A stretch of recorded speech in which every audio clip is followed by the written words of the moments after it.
Welcome back, my family.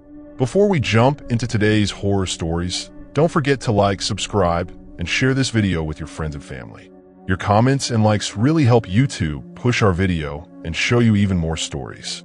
I'd also love to know, where are you watching from and what time is it there? Drop your answers and suggestions in the comments, and who knows, I might give you a shout out in the next video. Thank you for being here and for all your amazing support. It was my senior year of college, and my friend Alex and I were on what was supposed to be a dream field trip. We were both botany majors, deep into the niche field of dendrochronology, which is just a fancy way of saying we studied tree rings to figure out the history of a forest. We had secured a small grant to spend a week documenting a section of old-growth forest in the Pacific Northwest, a place so remote and untouched that it was almost a myth to us. The closest town was a speck on the map, and the last mile to the trailhead was a barely there dirt track. Alex and I were an odd pair for this kind of work. I was the hyper-rational, scientific one, armed with a clipboard, a detailed itinerary, and a healthy dose of skepticism. If a tree fell in the forest and nobody was around, I'd still expect it to make a sound, and I'd probably write a paper on the physics of it. Alex, on the other hand, was the kind of guy who brought a set of crystals with him for good vibes and would talk to the trees like they were old friends. He'd even joke about seeing cryptids. I just roll my eyes and check the battery on the GPS. We spent the first few days in a state of academic bliss. We were documenting Douglas firs and redwoods that were hundreds, if not thousands, of years old. Their canopies were so thick that the forest floor was in a perpetual, muted twilight. The air smelled of damp earth and ancient pine, and the silence was so profound it was almost a sound in itself. It was the kind of quiet that feels holy, the kind that makes you want to whisper even when there's no one around. That all changed on the third day. We had set a goal to find a specific grove of ancient western hemlocks, a species known for its resilience and unique growth patterns. We were a mile or so off the main trail, pushing through thick underbrush when we heard it. A faint garbled sound, like a radio playing from very far away. It was a human voice, but it was stretched out and distorted, as if someone had recorded it and then played it back at the wrong speed. Alex stopped dead in his tracks. Did you hear that? I shrugged. Probably another research group. I've got a GPS. Let's keep moving. They're probably lost. I figured it was some group trying to radio for help, and the deep woods were messing with their signal. A perfectly logical explanation. But the sound didn't stop. It followed us, always just out of earshot, but distinct enough to make us both turn our heads. It changed too. The garble below became a series of soft, clicking noises, like a tongue clicking against teeth, followed by a long, drawn-out whistle. It didn't sound human. I looked at Alex, and he had that wide-eyed, half-terrified, half-fascinated look that I'd seen on his face when we'd watched ghost hunting shows. "It's the woods, Clara," he whispered. "The woods are talking." "Don't be ridiculous," I said, trying to sound more confident than I felt. "It's probably a bird, a raven, or maybe a Steller's jay. They're notorious mimics." I even pulled out my phone to look up recordings of mimic birds, but I had no signal out here, of course. The rest of the day, the sounds were our constant, unsettling companions. The mimicry became more specific. We'd finish a conversation, and a few minutes later, we'd hear a garbled echo of it from a different direction. "We shall be Bayak's son." The voice sounded like mine, but slower, deeper, with a strange, wet clicking sound interspersed. I felt a chill run down my spine. The scientific part of me was trying to find a logical reason. Acoustic anomalies, echoes off the massive trees. But the primal part of me was starting to feel a cold dread creeping in. We decided to set up camp early. We had found a small, flat clearing that felt like a sanctuary in the chaotic mess of the undergrowth. We lit a fire, cooked our food, and sat in silence, listening. But the silence never came. The sounds continued, now blending with the crackle of our fire. We heard a distorted, echoing laugh. Alex's laugh, but high-pitched and maniacal, as if played from a horror movie soundtrack. "That's not a bird," Alex said, his voice a strained whisper. "No bird laughs like that." "Maybe it's a person messing with us," I suggested. "Another group playing a prank." Alex just shook his head. "Nobody knows we're here. We didn't tell a single soul. And look," he said, gesturing to the trees. The moonlight was filtering through the canopy, casting long, dancing shadows. "Doesn't it feel like they're watching?" I scoffed, but even as I did, I noticed a tree a few dozen feet away. Its bark was gnarled and twisted in a way that, in the dim light, looked disturbingly like a human face. A single knot in the trunk looked like a dark, vacant eye. I quickly looked away, but the image was burned into my mind. I told myself it was just pareidolia, the human brain's tendency to see patterns where there are none. We tried to sleep, but it was impossible. Every rustle of leaves, every creak of a branch felt intentional. The whispers were closer now, just outside the radius of our firelight. I could swear I heard my own name, clear as day, but it was followed by a wet, sucking sound like a root being pulled from mud. By morning, we were a mess. Sleep-deprived, jumpy, and irritable. We packed up our camp, skipping breakfast, and decided to cut our trip short. I put my scientific log aside and told Alex we were getting out of here now. We turned to head back to the main trail, but something was wrong. The path we had taken to get here was gone. The forest floor was a uniform mess of ferns, moss, and tangled roots. The GPS wasn't working anymore. The screen just displayed searching for signal. My scientific mind was failing me.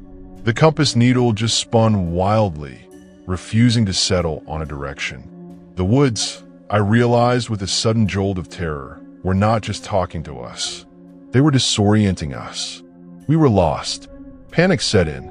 Alex began to cry, his shoulders shaking. "This is it, Clara," he sobbed. "We're never getting out. It's playing with us." I try to keep it together. "No, we're fine. We just need to find a stream, follow it downstream, and it will eventually lead us somewhere." It was a classic survival tip, and it was all I had. But then, a new sound cut through Alex's sobs. It was a scream, a single, sharp, unmistakable scream. It wasn't a mimic. It was Alex's scream, his real voice, full of pure, unadulterated terror. "Clara, help me. It's got me." The sound came from behind us, off to the left, towards a thick copse of ancient trees. Alex's head snapped up. "That's me. That's my voice. It's got me," he yelled, even though he was standing right next to me. "Calm down, Alex, it's a trick," I said, trying to grab his arm. But he was already running towards the sound of his own scream. "It's got me. It's got me," he repeated, his voice frantic, as if he were trying to pull himself free from some unseen thing. I had a terrible choice to make. Stay put and try to reason with him, or run after him. I chose the latter. I didn't want him to be alone. I ran as fast as I could through the undergrowth, dodging branches, pushing through the thick, living chaos of the woods. I rounded a huge, moss-covered tree and finally saw him. He was standing motionless, staring at a small clearing. And in the center of the clearing, there was a figure. It wasn't a person. It wasn't a bear or a cougar. It was a thing. It was roughly human-shaped, but was made of woven, intertwined roots and bark. Its form was lumpy and irregular, but in the center, a face was taking shape. A face made of bark and lichen, with two dark holes for eyes. And the face was starting to look like Alex's. The eyes, the nose, the shape of the mouth. It was a horrifying, mocking caricature of my friend. The thing raised a root-like arm, and from its mouth, a new, clearer sound came out. "Clara, come here me." My voice. My real voice, but slower, deeper, and filled with a sinister malice that made my blood run cold. The voice was perfect, a flawless imitation. The forest wasn't just echoing us. It was listening and learning. It was a mimic. Alex stood there, paralyzed, a look of abject horror on his face as the mimic of him raised its arms. I didn't think. I grabbed Alex's arm and pulled hard. "Run!" I screamed. And we ran. We ran blindly, not caring about direction, just wanted to put as much distance between us and that thing as possible. We scrambled over logs and through thorny bushes. The sounds followed, a terrifying chorus of our own distorted voices, our names, our laughs, now joined by the horrible sucking sound of roots pulling out of the earth. I don't know how long we ran. It could have been minutes, it could have been hours. We only stopped when we burst through a thick wall of trees and found ourselves on a gravel road. The sun was setting, casting long shadows, and the air here smelled of dust and gasoline. We were back in civilization. We were safe. We sat on the side of the road, exhausted, bruised, and silent. We didn't talk about what we saw. We didn't even mention the fact that my GPS suddenly had a full signal again. We just drove home in a silence more unsettling than the woods themselves. I'm back in my apartment now. I finished my degree and I work a regular job. I never did write that paper on the old growth trees. I just couldn't bring myself to do it. But sometimes when I'm walking home alone at night, or when I'm in a room with a window looking out onto a park, I hear it. A faint, distorted whisper on the wind. "Clara." It's always my name, followed by that wet, sucking sound. I turn my head, but of course there's nothing there. I've learned to live with it, mostly. But there's one thing I can't shake. I have a tiny potted fern in my living room, a souvenir from my trip, and sometimes late at night, when the lights are off, I swear I can hear it, the faintest of echoes, a rustle of leaves, as if the plant itself is trying to learn to speak. And I wonder, how much of me did the woods take? And how much of the woods did it leave behind? A quick announcement here. If you're still here and enjoying these stories, but haven't subscribed yet, please take a second to do so. Drop a comment too. It really helps push the video out to more people. Your support means everything, and it truly makes my day.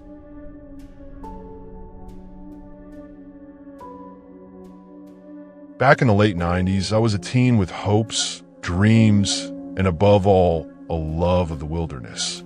I got this from my grandpa, who I'm convinced would have become a fully fledged wild mountain man if he hadn't met Grandma, the love of his life, and settled down to become an accountant of all things. I'm told that if you met him in his day job, you would absolutely never have known what kind of guy he was. A short king, average build, shirt and tie, white-collar worker. But as soon as the weekend came, it was like Clark Kent going into the phone booth and coming out as Superman. Grandpa was like a 5 feet 6 inches Rambo, rippling muscles hidden by his work shirt, a just total transformation. By the time I often went hunting with him, he'd retired from the office job, so I'm mostly new outdoor grandpa. And he was my hero.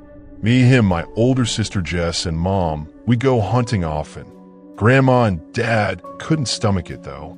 Grandma, because she actually hated the killing, and Dad because I swear that man was the worst shot that you'd ever seen in your entire life. In the end, he admitted that he was such a liability that he'd stay home and get ready to prep the meat when we brought any kills in. Many happy family times were spent on hunting trips. But, alas, everything comes to an end. Grandma got sick and passed away. Mom and Dad went their separate ways, and it wasn't hugely friendly, so Dad and Grandpa never really spoke again. Just went off and got married and had a whole family of her own, and Grandpa got old. I stayed close by. I ran a small general store in town, and he actually worked for me in his retirement, just helping where he could, but mostly sitting on a rocker on the porch. The store was doing a good turnover, And it was honestly worth paying Grandpa a wage to just sit outside the store being a local character who greeted customers and shared a tale or two.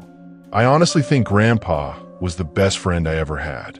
He lived in an assisted living home, and it was one of those where he was free to come and go, but there was staff on hand if he needed anything. I asked him many times to come and live with me and my partner, but he was having none of it. Said that we didn't need an old man stinking off the place with his tobacco smoke and whatnot. And I reminded him that I'd always had a crappy sense of smell and could barely even smell his huge, stinking cigars when he smoked those. And he reminded me that my long-suffering partner had perfectly good olfactory senses, and he had a point. Plus, honestly, I think he had a crush on one of the nurses at the assisted living home and didn't want to admit it. One day, when I had a weekend off from the store, and so did he, I went to visit him. Grandpa was more cheerful than usual, which was odd considering he was a pretty cheery old fella at the best of times. Seemed in the best of health, in fact. We played cards for a bit, and he was hooting with laughter whenever he won or lost. And eventually, I asked him what was up. Something clearly had him down good. When he told me the answer, I was absolutely shell-shocked. I had to stand up and stare out of the window for a moment. And I remember it being a very dreary, rainy day, and that felt almost perfect right then. It was a letter from an oncologist that he'd been seeing without my knowledge. And I don't remember exactly what it said, but the words brain tumor, inoperable, affairs, and order, they're ones that stuck out to me.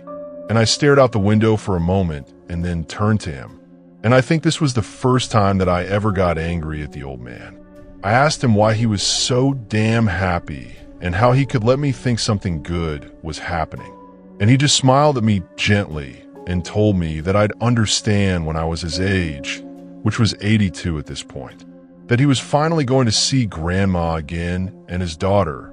Mom had also sadly passed early by this point, and that knowing the end is coming when you're old isn't scary.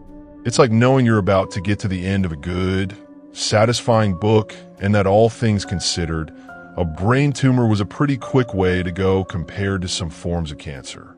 I sat down and thought about it for a while in silence. And then I looked up at him and I said, "Hey, Grandpa, is there anything you want to do before the end? You know?"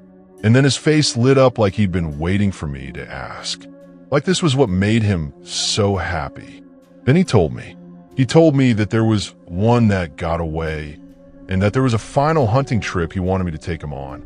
It wasn't easy. The old man needed a cane to walk at this point, and sometimes even a wheelchair. He refused that for the trip, of course, but we still had to make our way deep into the woods with one of us using a cane. It was extremely, extremely slow going, and what would have previously been a day's hike took us 4 days of stopping to camp, stopping to rest, stopping to talk. And I think that was the point, really. Grandpa just wanted to spend some time with me away from everything. And it was like chicken soup for the soul for both of us. On day 5, we pitched up camp and Grandpa said that this was it. This was the spot. He waited till the sun set, and then he sat me down and told me about the one that got away. And it was like a Bigfoot, he said, but it wasn't one. He'd first encountered it years back when my mom was a teenager and they had been hunting together one time. He said at first that he thought it was a werewolf until, we remember, werewolves don't appear in broad daylight and Bigfoots do. At this point, I paused to remind him that neither of those things are actually real, and he waved my concerns away. Besides, he said, it was neither of those things anyway. I asked what it was, and he said it didn't have a name. It was like a Wendigo or a Skinwalker, but it wasn't those either. He said he called it the Shatterpaw, and I asked him why, and he explained that he'd found footprints that day which looked like an animal's paw if it had been shattered. Hence, it forever became known in his mind as a Shatterpaw. And he then told me that he'd seen the Shatterpaw another 6 or 7 times over the years. It was hunting him, he said, or so he thought. He'd be out with us in the woods, and he'd look over and see the Shatterpaw just standing there in the far distance watching him. He said he could tell the Shatterpaw wanted him, and it was sending him a clear message, like one he could hear straight into his brain. It wanted him, and one day it would get him. And so he told me this was the last chance to get the Shatterpaw first before it came to him one night and took him to whatever hell it had come from. Of course, my reaction was to very sullenly assume that the brain tumor was starting to do its business. And maybe I made a big and dramatic mistake by bringing a dying man with a neurological condition out hunting. Something had stopped me even considering this up until that point, and now I felt like an actual lunatic. And so I decided to do the only sensible thing that I could think to do. I acted like I believed Grandpa about the Shatterpaw.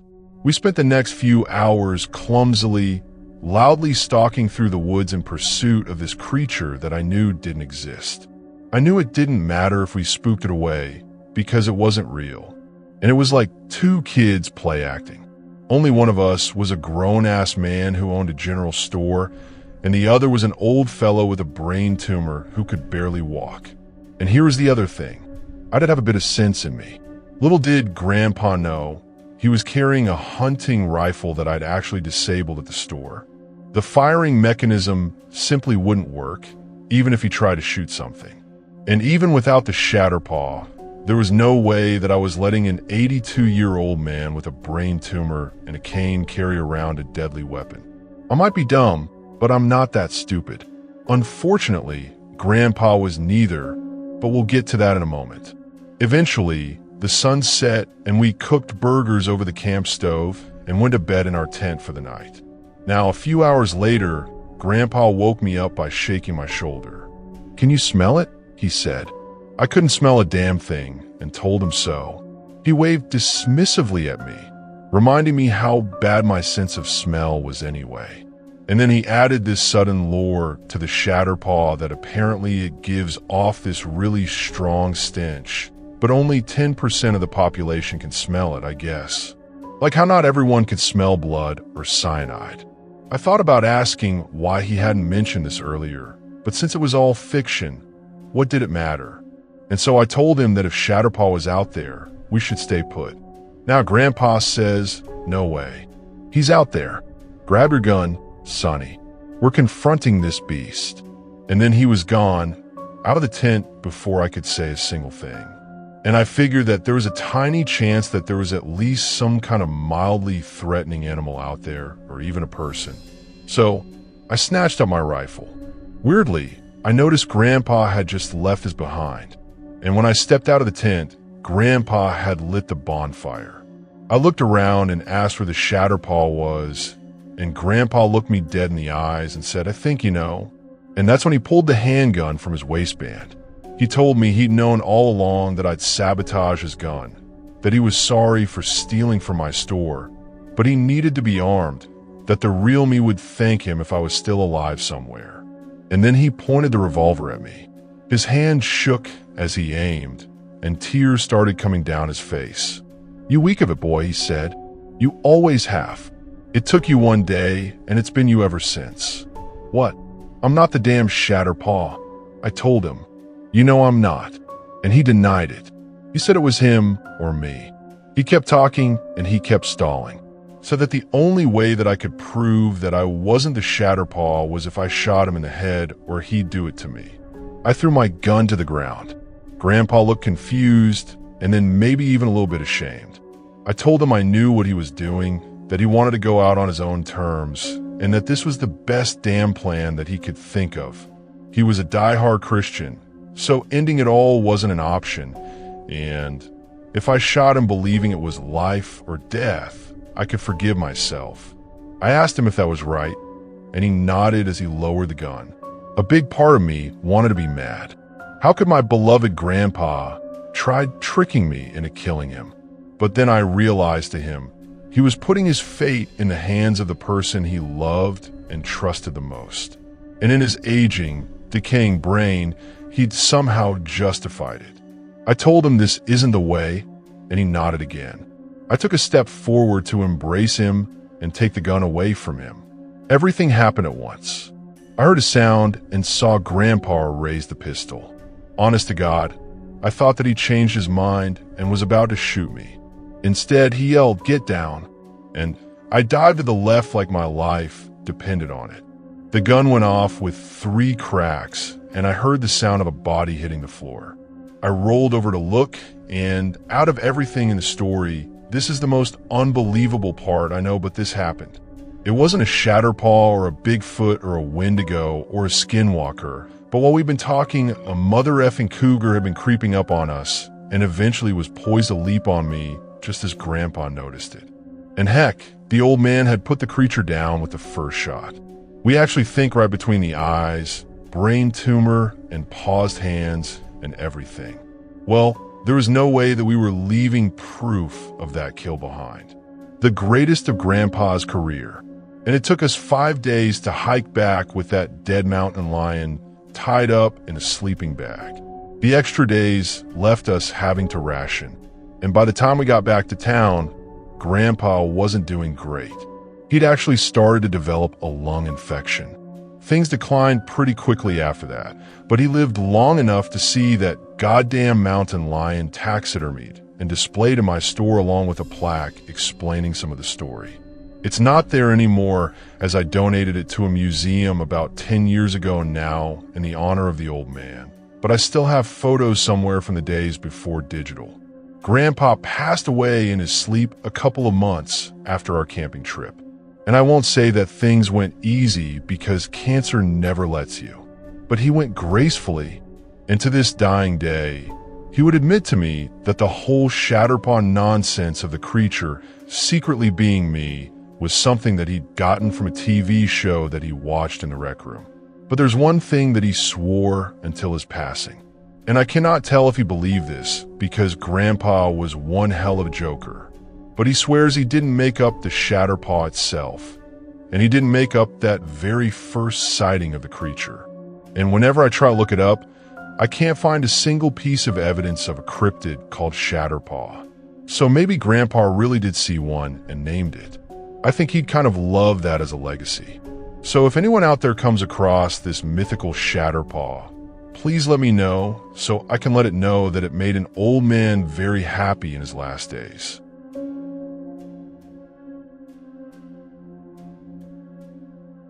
Back in the 90s, myself and a couple of girlfriends used to go wilderness hiking.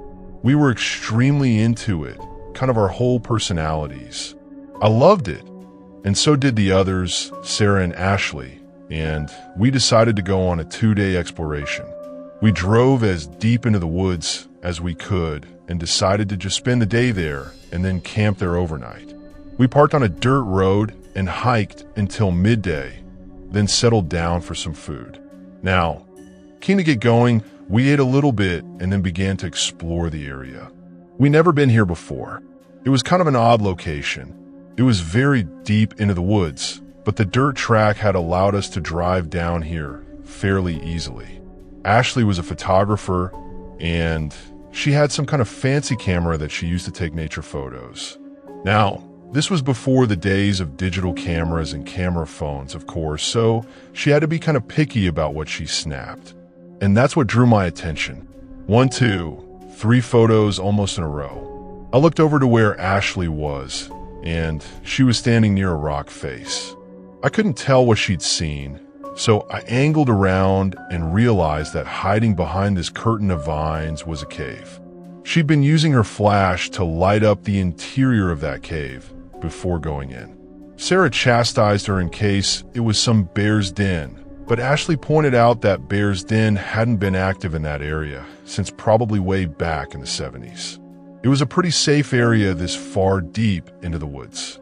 Ashley said that this may be so, but something had clearly been using the cave as its lair a long time ago. We could tell it was abandoned, though, because there was some rocks covering the entrance, which we had to clamber over to get inside. Now, this curtain of vines had fell over the entrance, and almost no natural light filled the cave. Sarah and I turned our flashlights on, and we looked around.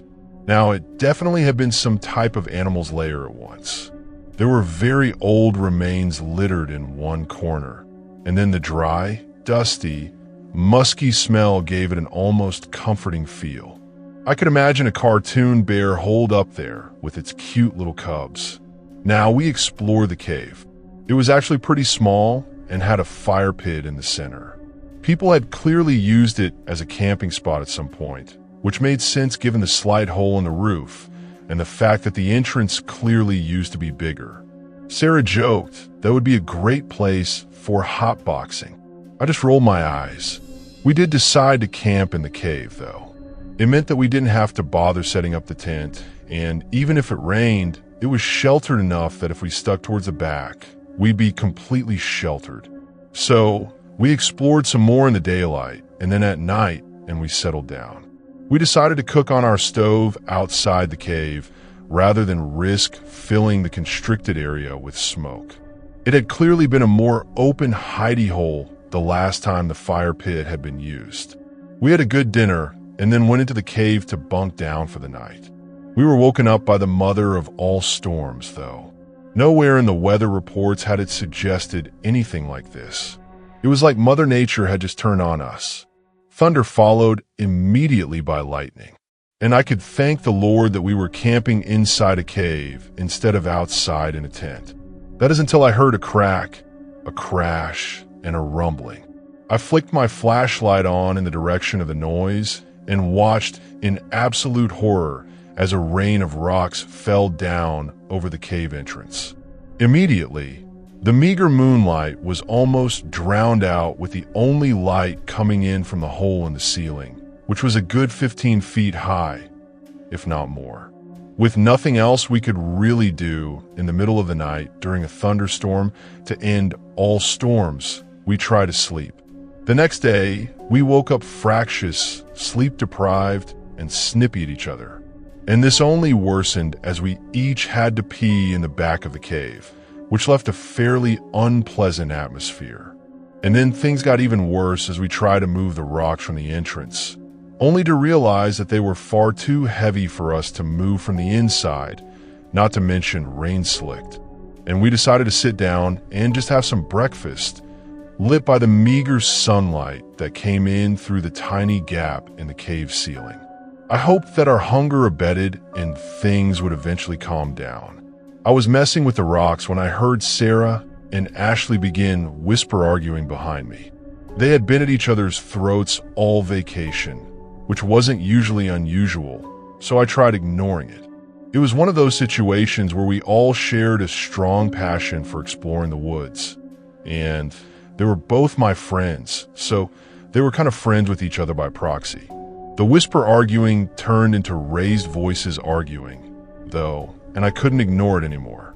Ashley was accusing Sarah of having an affair with her partner. And now Ashley had a tendency to be kind of paranoid when it came to her partner, Tyler, and for good reason.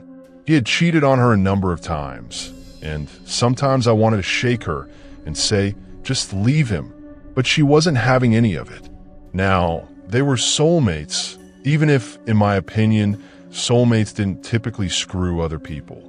Now, though, it sounded like Ashley at least was convinced Tyler had actually screwed Sarah. And of course, this couldn't be true, though, as Tyler barely knew her, right? I expected Sarah to defend herself, and instead, she accused Ashley of being unable to please her man. So, what did she expect when he ended up in another woman's bed? I stepped in at this point and just asked straight up, Sarah, did you sleep with Tyler?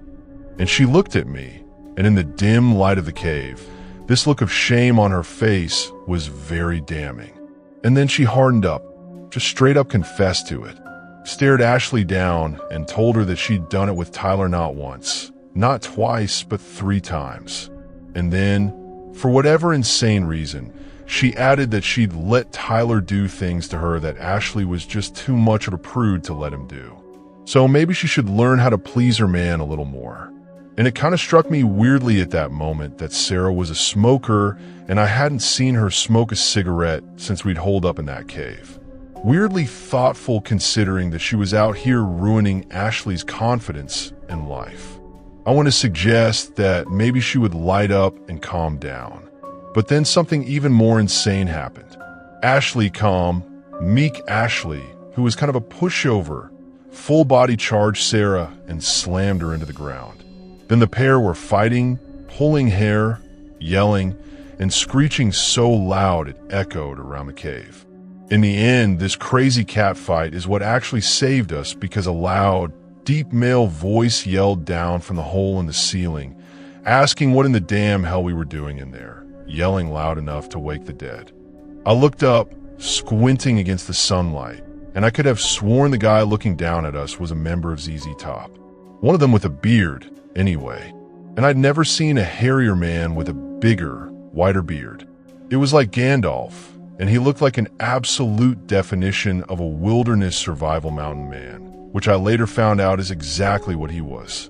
I shouted up that we'd been trapped in the cave due to a rock slide, and that we couldn't shift the rocks from inside the cave. He yelled back that he'd climb on down and see what he could do from the outside.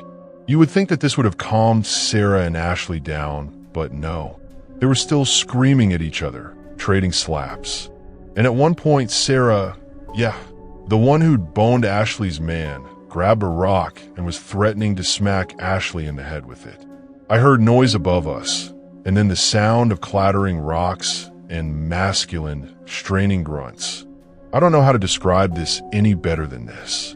Imagine a mountain man doing a very strenuous activity. And if you select to read this story, please try doing this as a sound effect for me. Just me, though. Thank you. Finally, a medium-sized boulder popped into the cave, and light came spilling in. The mountain man looked in, and now I could see that his beard was even bigger than I previously thought. And he also had one blind eye and somewhat of scar. And goddamn, if this dude wasn't the most badass man I'd ever seen in my life. It was almost terrifying. And then he got real scary. Sarah and Ashley were still screaming at each other, and Sarah had that rock in her hand. It was like they hadn't even noticed the mountain man trying to rescue us. So we hollered. Folan screamed and yelled that if you gals don't shut your harpy yapping and quit disturbing the peace, then he'll skin all of us like the 500 pounds black bear that he took down just last week, quote unquote.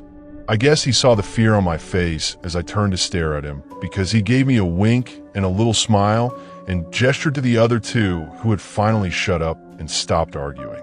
With the mountain man's help from the other side, we were able to clear enough of a gap into the rock slide to allow us to climb through.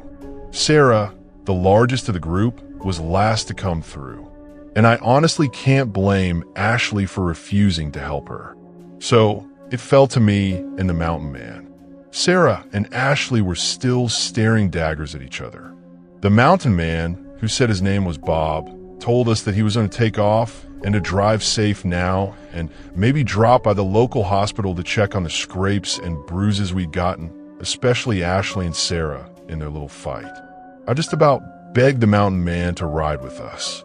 I genuinely, honestly, didn't feel safe with Ashley and Sarah, especially since I was the driver.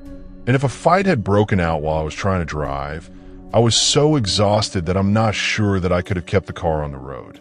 I guess Bob sympathized with me because he eventually agreed. And even though he said he didn't like to go into town much, his one condition, though, was that he was riding shotgun with me. No way was he sitting in the back with either of those crazy chicks.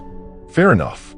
If you can picture Sarah and Ashley's anger as being enough to scare the toughest-looking elderly mountain man I've ever met and likely ever will meet, you can probably imagine how icy the environment was. We drove the hour or so into town and went to the small walk-in clinic to get checked out.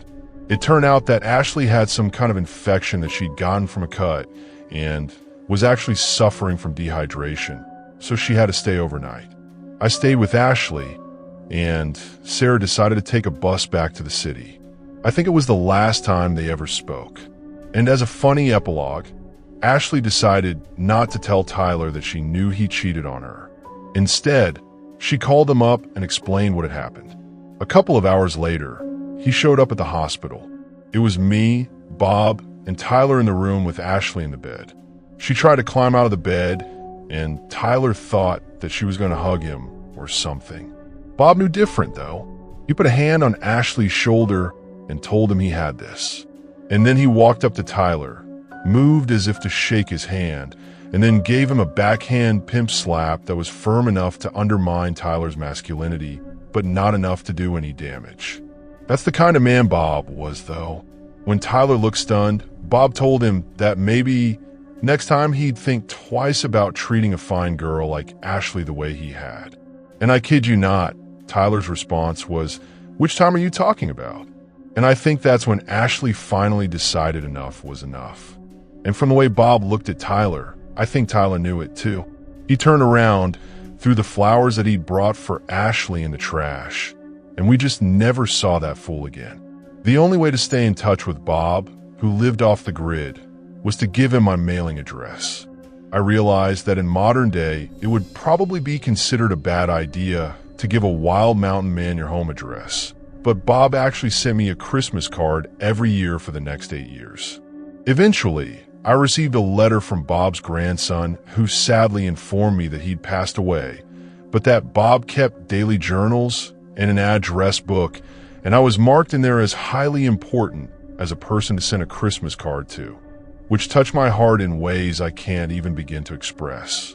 The only way for this story to become more of a fairy tale is if Bob's grandson, who wrote me and was around the same age as me, had met up with me in the city and we'd hit it off and eventually become a couple. But I guess I'll just leave it to you guys to decide whether that part actually happened, as it's probably too far-fetched to be true. So, I'm not going to confirm either way, but I will let you know one thing. My firstborn son, who's a teenager now, is called Robert, and he has a strong love for the outdoors.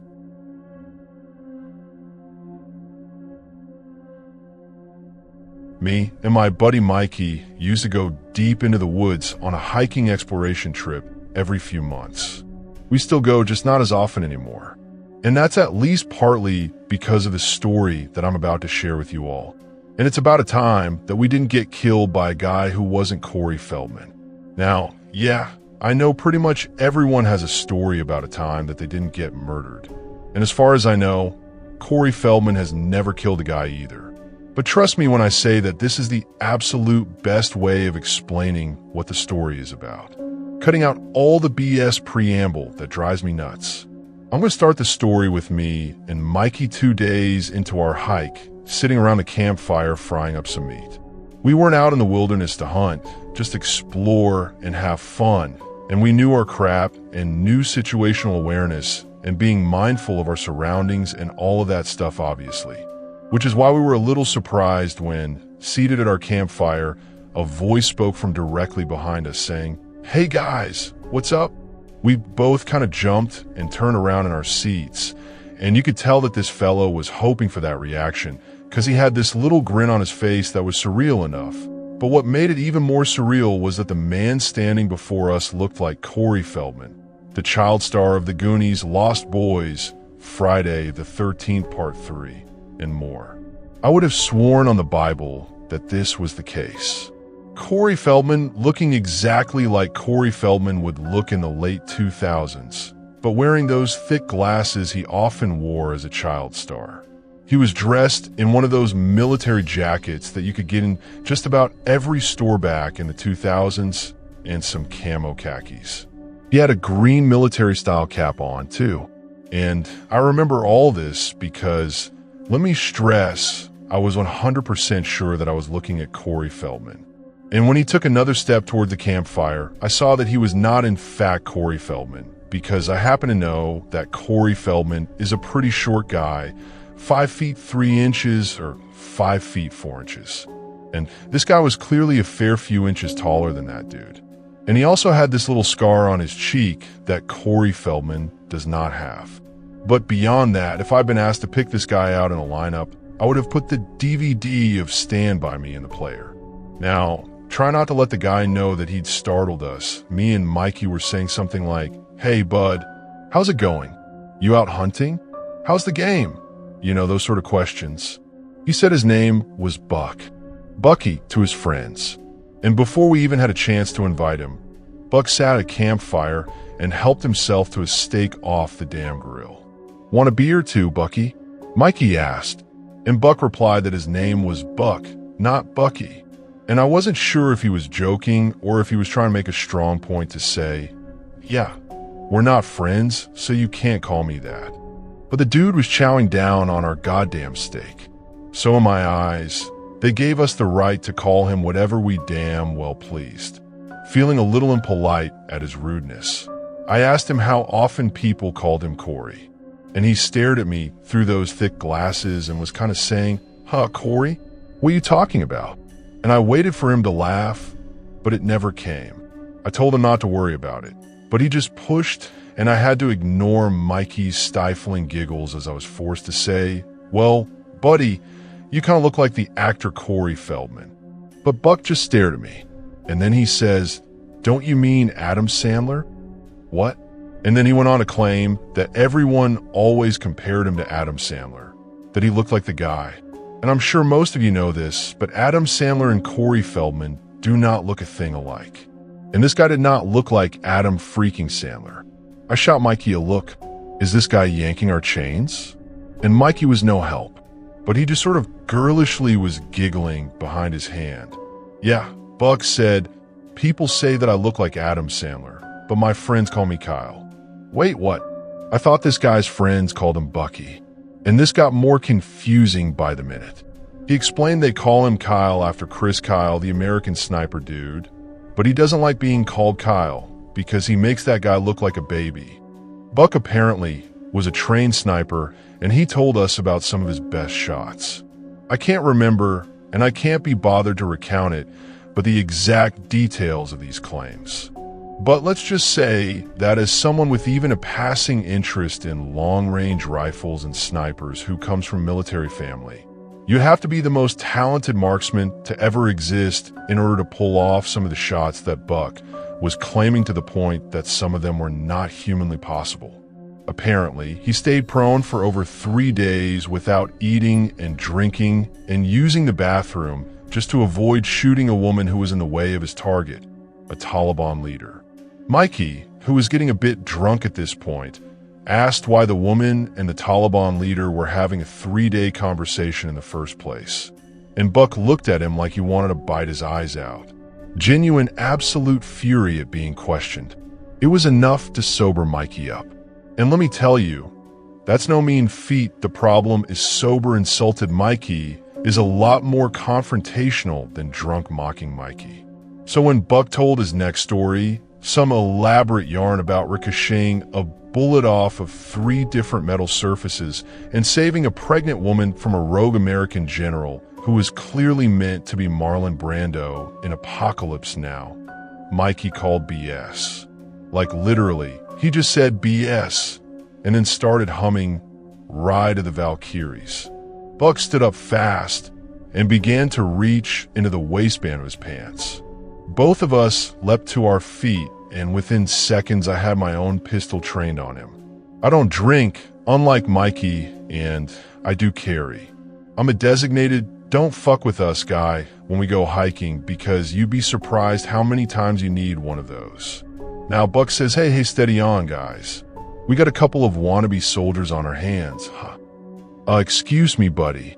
You were the one who was seemingly just reaching for a gun. Buck then says that he could tell that he wasn't wanted, but that maybe we'd better watch out because he owned this land. He didn't, and had every right to shoot us. He didn't. And then Bucky stormed off into the trees, never to be seen again by us. Anyway, now the next day, we packed up and continued our hike. We were just walking along, chatting, when suddenly out of nowhere, we hear a crack and a bullet hitting a tree about 20 feet away from us. Mikey and I are both like, what the crap, as some hunter taking pot shots.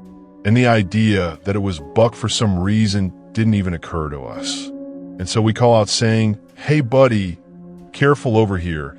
And we're wearing these very high-vis jackets, all that good stuff. And then another shot rings out, and we can see it hit almost exactly where the first bullet had. Mikey and I drop to the ground, run behind a tree out of line of sight of the shooter, and try to scour our surroundings. There's no sign of anyone, and we both whisper, Bucky, at the same time, but it couldn't be. Those shots were accurate. Well, the second one was anyway. And we have a whispered conversation, shocked that maybe Buck was actually telling the truth, at least to some extent. He was an absolute crack shot, even if he was a crackpot. But what the hell could we do? There was no sign of him anywhere. And we're just sort of sitting ducks out here. I decided to put something to the test. I grabbed something out of my pack, a water bottle or something, and tossed it out into the open. The shooter fired and it blew out of the air. This was a serious, genuine pro. And based on the directions the shots were coming from and the size of the tree that we were hiding behind, I knew that we were somewhat safe. So I called out, "Hey Buck, buddy, you're not trying to hurt us, are you?" There was no reply. Silence, and then another gunshot causing bark to explode from the same tree he'd shot at before. Now maybe this was my inner optimist, but I took that as a no. Meanwhile, Mikey says, "Screw this," and decided to run from one point of cover to another. My heart basically stopped. A shot rang out, and I expected to see my buddy crumple, but no, he made it to safety. And instead, the shooter had hit the tree Mikey was aiming to hide behind. He was toying with us, and it was some kind of sick game. We ditched all of our equipment so we could move light. All we brought was enough water to last us the day, or so that it would take to get back to the truck. We figured if we really pushed ourselves, we could make it without stopping. Now, the whole journey back, the shooter was taking pot shots at us, but shots designed to prove that he was a crack marksman. He'd shoot at this thin branch off of a tree, and then he'd land a shot directly in the whirl of some trunk. And it was honestly uncanny. And I'm almost starting to believe that that Buck guy was actually capable of the feats that he'd claimed. The marksmanship that he was displaying was insane. And not once did we see the damn guy. He'd been dressed in basic civilian military gear, sure, but not full camo. And besides, to stay hidden in the forest, he would have needed to change outfits at certain points. And it was like he was a goddamn chameleon, which I guess did fit with what Buck claimed.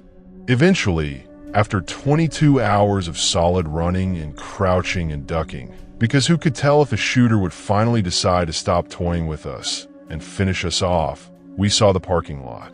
The truck appeared, thankfully undamaged.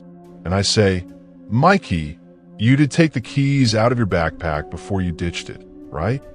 And it says something about the type of terror we felt that he didn't even try joking that he'd left them behind. I had no idea if Buck was still watching us. Maybe he wanted us to get to the truck, think we were safe, and take us both out there. And then we waited for 5 and then 10 minutes, and then that familiar crack sounded, but it was far away in a different direction. I can't explain how, but somehow it was almost like he was telling us that we were safe to go. We got into the truck, and before I got in, I noticed something resting on the windshield. It was a spent cartridge that I later discovered was some kind of Winchester cartridge. It had been placed there deliberately. I picked it up carefully as I could in my gloved hand and slipped it into a Ziploc bag that I had in the truck. And then we drove to the nearest town and obviously went to the damn sheriff's office.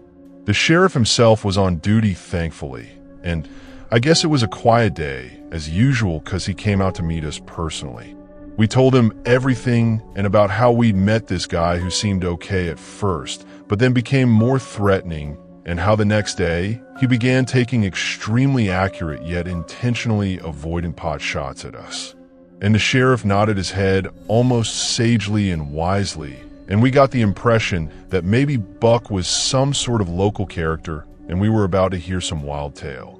The sheriff asked us to describe the guy that we were talking about, and obviously we both said that he looked like Corey Feldman, kind of thick glasses, bragged about being a sniper, full of crap, and absolutely definitely looked like Corey. Now, the sheriff asked us if he told us his name was Buck, and we said yeah, expecting him to nod and explain that Buck was some kind of veteran with PTSD Rambo type or something like that. And we waited for his response. And instead of looking assured, the sheriff's face went white. He asked us to come with him and led us to the holding cells of the back of the station. He asked us if this was the guy that we'd met. Now, sure enough, Corey Buck Feldman sat on the cell bed looking dejected and very hungover. So much so that even when he saw us, he perked up a little bit and acted like we were his buddies here to get him out of there. I wanted to say something like, maybe you shouldn't have tried to kill us, when the sheriff interrupted me.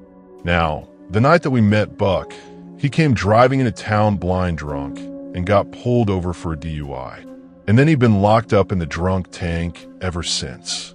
Whoever had been taking these warning shots at us was not Buck. We handed the bullet casing over to the sheriff, but Buck shamefully admitted that he'd put that on our windshield even, so that clearly wasn't a clue. The sheriff promised to send a team out to investigate, but we had very little in the way of actual evidence. Just a blow-by-blow account of a guy who absolutely could have killed us, but didn't. And when we tell that story back now, we call him the End. If you ever played Metal Gear Solid back in the day, that's kind of how we pictured him. Just some insane, super old dude sitting in the woods with his pet parrot, protecting his land from interlopers like us. He was never found, of course. The woods were a hunting ground. Bullet holes and bullet casings and bullet residue was all over the damn place. Buck seemed especially focused on wanting to help, and I think he was actually affronted that there was an actual sniper in town who was quote-unquote better than him.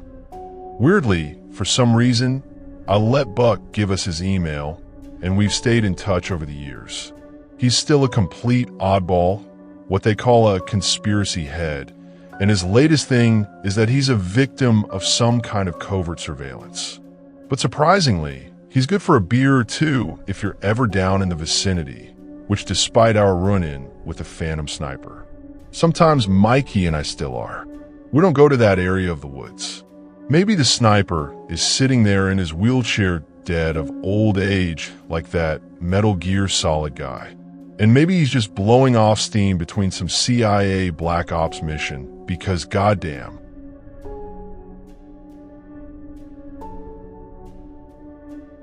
I thought my ex-boyfriend was a great guy. I really did. So much so that I was willing to let him talk me into going deep into the woods hiking with him. I've never been a real outdoorsy girl, much less a go into the middle of nowhere with one other person girl. So, yeah, I really trusted and loved this guy. But they say if you really want to get to know a partner, go on vacation with them. Well, I'll also add, go on vacation with them into the deep woods. That really shows what kind of person they are. Like a complete and utter maniac, for example. We spent a lot of time preparing for the trip. Days of discussing it, planning our route. Maybe I should have seen it as a red flag when my ex, we'll call him Aaron, bought all this brand new navigational equipment, including an expensive compass, satellite GPS locator, etc., despite telling me that he'd hiked these woods dozens of times and was a quote-unquote expert on the area. On the drive down, he talked incessantly about how beautiful the area was, how dangerous it could be too. And that's why we were doing a short day hike on the first day and then spending a day in a nearby motel having fun, in his words. And then on day 3, we'd come back for a 2-night camping trip in the same woods. Aaron was right about one thing. These woods were absolutely stunning. Summer was turning into fall, and the colors were breathtaking.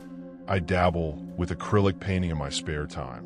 So really all I wished was that I'd brought some paint and an easel and could set up in the parking lot to paint some of the more beautiful foliage.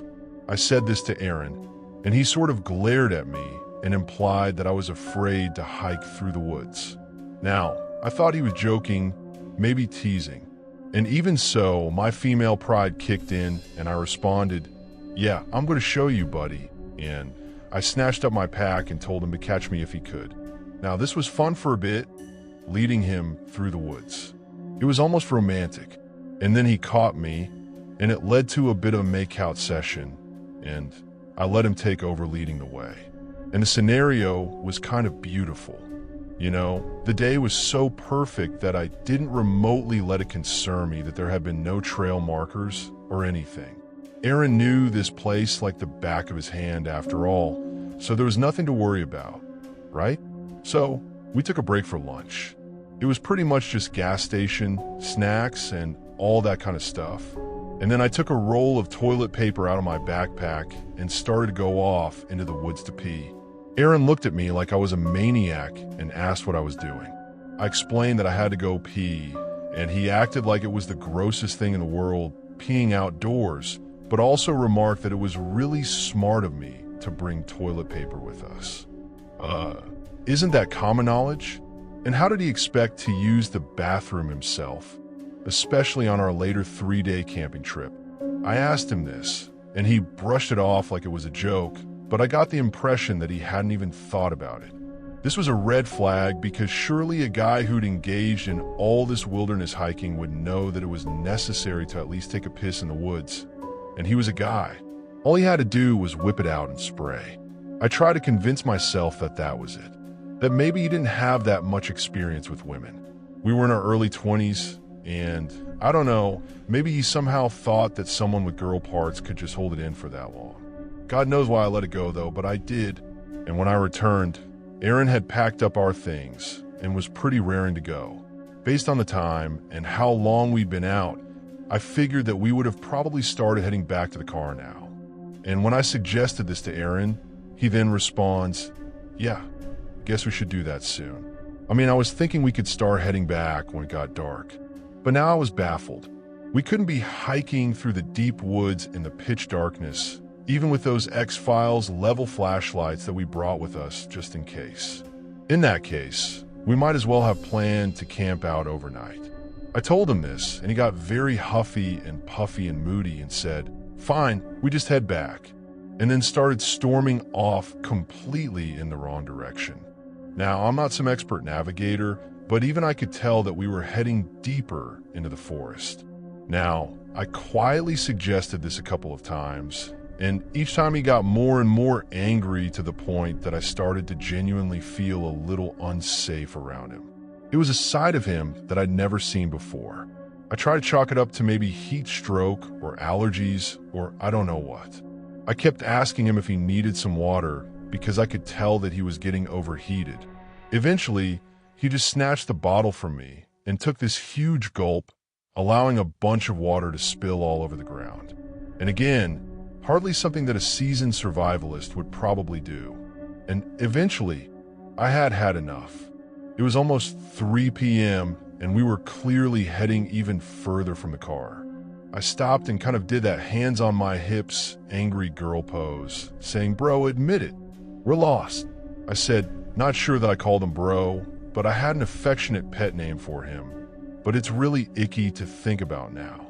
And he insisted that we were not lost. And hadn't I been listening to a word he said? And he was a seasoned ticker. And of course, he knew that the sun would be setting soon. We were nearly back to the parking lot. I asked him to look at the GPS tracker that we'd spent so much on. So he just grumbles and says, "Fine," and then takes the box out of his backpack, the seal box. He hadn't even set it up or charged it or anything. He just brought the damn GPS tracker and somehow expected it to just work. And when I pointed this out, he almost threw the damn thing in a rage. I had to grab his arm and stop him from hurling it into the woods. Jesus. And I realized that maybe Aaron had a temper on him that I'd never seen before. I was out here in the absolute middle of nowhere with this guy, and he was quickly revealing himself not to be the guy that I thought he was. Very calmly and quietly, I suggested that maybe we check the map out and try to work out a location and piece things together using landmarks and the compass. I really wasn't being accusatory or belittling at all. But of course, little did I know just how much this was all insulting his pride. So I did not expect him to react the way in which he did. Aaron began screaming at me, calling me terrible things, all types of derogatory insults about how stupid and demanding and ridiculous I was being. And then finally, he ended the rant by calling me an ungrateful C-word, which, wow, I've never been called that by someone who wasn't some catcaller or a stranger in my life. And even then, I was prepared to forgive him if he immediately apologized. But no, He said if I knew best that it would be better for me to find my own way back and he'd wait for me in the car, because obviously in his mind there was no chance that I'd get back before him. And then he storms off into the forest in clearly the wrong direction while screaming one final "F you" over his shoulder to me. Up until that point, I'd still been considering reminding him that I had the keys of the car, but at that point I said, nah, screw him. I took a few minutes to gather myself, had a little bit of a cry, and ate a granola bar. And then I put myself together and headed in the direction that I was certain that we'd come from. I walked for about half an hour, recognizing landmarks and even a twig that I'd snapped from earlier. I felt like I was doing pretty well, feeling confident and almost smug about the situation. And then I heard the sound of branches cracking somewhere behind me, and a voice, a high mocking redneck voice, like the kind of cliche backwoods killer that you hear in some crappy horror movie. "You done effed up, girly. You done come into our part of the woods." Something like that anyway. And I didn't even wait. I just began to run. Now, stupidly, my first thought was that I'd hoped Aaron was safe and that whoever this was hadn't got to him first. I had to be careful, though, not to head off the beaten track and still make sure that I was going in the right direction. Now, I could hear this unseen hillbilly pursuing me. He was running somewhere behind me and up the hill among the trees. Occasionally, he'd hoot out some kind of threat like, "I'm going to skin your pretty little butt," or "that chest is looking real good mounted on a cabin wall." Psychotic things like that. And what followed was a chase worthy of a movie, or so it felt to me at the time. I was darting this way and that way through the trees, occasionally hearing this pursuer. Now, in my head, I was picturing him as some kind of mix between Jason Voorhees and The Undertaker from WWE, even though he had a kind of high-pitched, nasally voice, more like that one guy from Texas Chainsaw Massacre, a movie that I'd actually watched with Aaron just a week or so before this stupidly. Now, I found a hollowed-out tree stump and ducked into it, deciding to listen for this murderous hillbilly. I could hear him, but he seemed pretty far away now, and he was yelling something about inserting something I don't want to repeat into my mouth. I started to feel throw up rise in my throat, imagining this filthy, inbred monster doing all this awful stuff to me. I decided to use stealth from here on in. He was yelling about how he could see me, but from the positioning of his voice, I was pretty sure that wasn't true. I snuck through the trees as silently as I could, and he was being pretty silent too. And then, creeping through the undergrowth, I saw a figure with its back to me, peeking from behind a tree. I almost called out and ran over there, but then the figure called out, "Where are you, little piggy? Piggy, pig. I'm going to put you on my spit roast." The voice had definitely come from the man peering around the tree. Only the man was no redneck hillbilly monster. It was freaking Aaron. And then suddenly it dawned on me.